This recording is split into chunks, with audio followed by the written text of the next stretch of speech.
Bonjour à tous les amis, assalamu alaikum. En 6000 ans de civilisation, l'humanité a exploré de nombreux domaines et a constitué au fil des millénaires toutes sortes de progrès techniques et scientifiques. Pourtant, aujourd'hui encore, un mystère demeure au même stade, celui du sens de la vie. Ce mystère ne cesse de torturer les auteurs qui s'y confrontent, philosophes, penseurs, écrivains, scientifiques. Plus exactement, cette question torture ceux qui refusent de voir en la révélation, al-Wahi, une source d'information valable et à prendre en compte, pour ne pas dire la source primordiale du savoir à partir de laquelle tout prend forme et tout prend vie. En effet, quiconque prend le temps de réfléchir à ce mystère arrive assez rapidement à quelques conclusions, facilement démontrables. La première est que nous ne sommes que de passage dans ce bas monde, la mort étant, pour toute créature, l'aboutissement de la vie. La deuxième est que ce monde est régi par des règles physiques, chimiques, biologiques, mathématiques, mais également morales et philosophiques. Aux quatre coins du globe, en effet, voler c'est mal, tuer c'est mal, aider son prochain c'est bien, être équitable c'est bien. Tout ceci relève de réactions instinctives et directement inscrites dans les cœurs. En poussant un peu plus loin la réflexion, une troisième conclusion s'impose.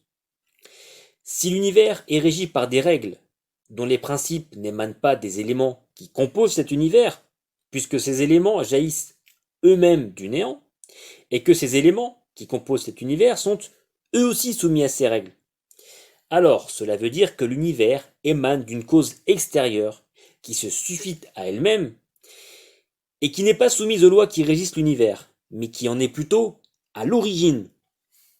Dès lors, la question du sens de la vie prend une autre tournure, une autre forme.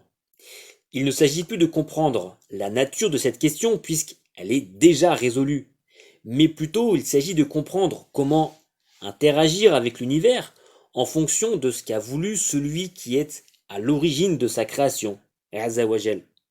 En d'autres termes, si le Créateur est à l'origine de toute chose, alors il est nécessaire de se tourner vers lui, Azzawajal, pour apprendre et mettre en application les principes qu'il manifeste à travers la révélation, Al-Wahi. La question du sens de la vie prend donc la forme suivante. Qu'est-ce que le Créateur, Azzawajal, attend de la créature? Pour le dire encore plus simplement, Dieu a mis en toi et autour de toi tout ce dont tu as besoin pour être heureux et pour transmettre le bonheur autour de toi. La religion est là pour t'apprendre à utiliser ce secret qui est à l'intérieur de toi pour interagir avec le monde, pour interagir avec autrui et pour interagir dans l'amour de celui qui a créé ce monde. Azzawajal. Le premier pas pour intégrer ce chemin d'une vie heureuse est la shahada, le témoignage de foi par lequel l'individu reconnaît l'unicité de Dieu et la mission prophétique de son messager, le prophète Mohammed sallallahu alayhi wa sallam. Ce qui donne Ashhadu an la ilaha illallah wa ashhadu anna Muhammadan Rasulullah. Ce qui veut dire en français j'atteste qu'il n'y a de divinité que Dieu et j'atteste que Mohammed est le messager de Dieu sallallahu alayhi wa sallam, paix et bénédiction soient sur lui. Mais la shahada représente pour le fidèle bien plus que la simple affirmation d'adhésion à un credo. Pour le comprendre, intéressons-nous au verset 19 de la sourate 47. أعوذ بالله السميع العليم من الشيطان الرجيم بسم الله الرحمن الرحيم فاعلم أنه لا إله إلا الله واستغفر لذنبك وللمؤمنين والمؤمنات والله يعلم متقلبكم ومثواكم. Ce qui veut dire, en français, d'après la traduction de Jean-Louis Michon, paix à son âme, sache qu'en vérité, il n'y a de divinité que Dieu. Demande pardon pour ton péché, pour les croyants et les croyantes. Dieu connaît vos vicissitudes et votre lieu de repos. Ce verset contient tout ce que la shahada doit représenter pour le croyant. Par sa tournure, par sa formulation, il montre que la shahada est un bouleversement intérieur qui ouvre dans le cœur du fidèle une porte vers l'infini. Intéressons-nous au premier mot du verset, fa'alam, sache. Fa'alam, par sa forme impérative, désigne un effort de conscience. La forme impérative montre qu'il s'agit d'un ordre, mais d'un ordre facilité, comme nous allons le voir, Inch'Allah. Il s'agit d'un ordre à travers lequel Allah, Azzawajal, demande à l'être humain de mobiliser son intention, ses émotions, dans la perspective d'un chemin de vie, orienté en direction de la vérité. La shahada est un choix de vie, un engagement dans la voie du bonheur, car Dieu ne veut que notre bien et que notre réussite, Azzawajal. Un engagement également dans la responsabilité humaine, car chaque croyant devient un ambassadeur de la foi et un ambassadeur de la révélation, Al-Wahi. Et en tant qu'ambassadeur, le croyant a le devoir d'incarner les valeurs qu'il représente. Et c'est par cette posture que l'humanité est réellement dans son rôle. Fa'alam, sache, doit également être compris comme la réactivation de la fitra, cette nature intérieure et primordiale que Dieu a insufflée dans chaque âme qui vient au monde et à travers laquelle chaque individu dispose d'une prédisposition naturelle à orienter son cœur vers le monothéisme et vers la spiritualité. Il s'agit de réactiver cette connexion naturelle qui, comme nous l'avons dit, ouvre dans le cœur du fidèle une porte vers l'infini.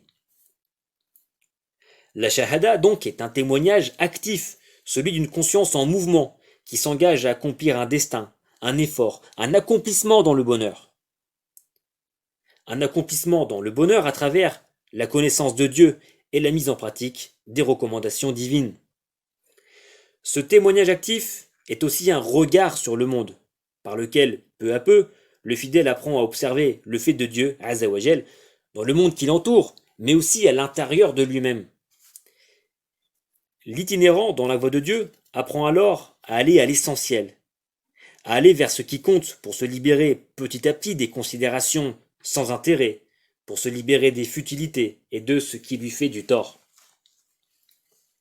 Là où Dieu te demande d'aller, dans ce qu'il demande de faire, il n'y a que ton bien, il n'y a que ton bonheur, il n'y a que ta réussite.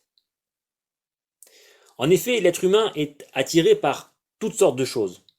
Certaines l'aident à avoir une vie heureuse, mais d'autres ne sont que passions dévorantes qui sèment le tourment dans sa vie et dans son âme. La religion vient faire le tri dans tout ça. Elle permet au croyant de garder ce qui lui est utile et de se défaire de ce qui lui cause du tort. La mise en route de ce processus est la phase initiale du savoir, la porte d'entrée dans la connaissance, et la première marche vers une vie sereine.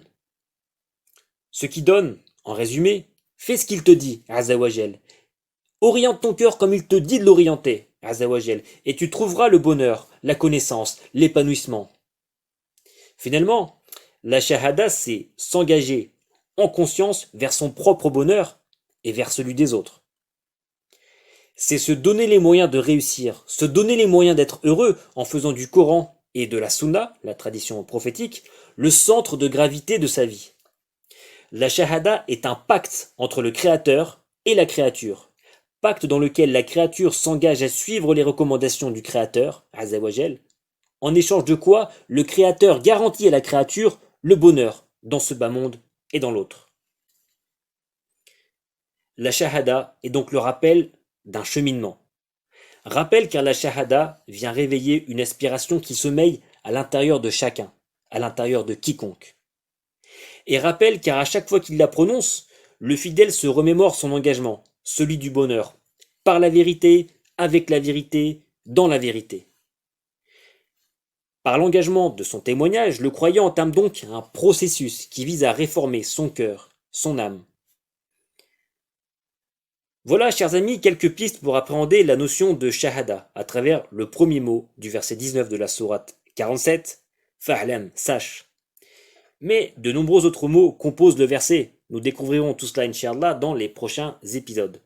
Mais pour le moment, que retenir de cet épisode 1? Que la shahada est la mise en mouvement d'une aspiration naturelle à la foi et à la spiritualité. Que la shahada n'est pas simplement une parole d'adhésion à un credo. La shahada, c'est un choix de vie, un style de vie, une perspective de vie. La shahada, c'est orienter sa vie. Enfin, la shahada est un chemin de conscience, une réforme intérieure qui accompagne le croyant. Voilà pourquoi le fidèle répète la shahada à divers moments de la journée, notamment durant ses prières. Mais la shahada, c'est encore bien d'autres choses. Alors rendez-vous, Inch'Allah, au prochain épisode. A très bientôt. Wassalamu alaikum.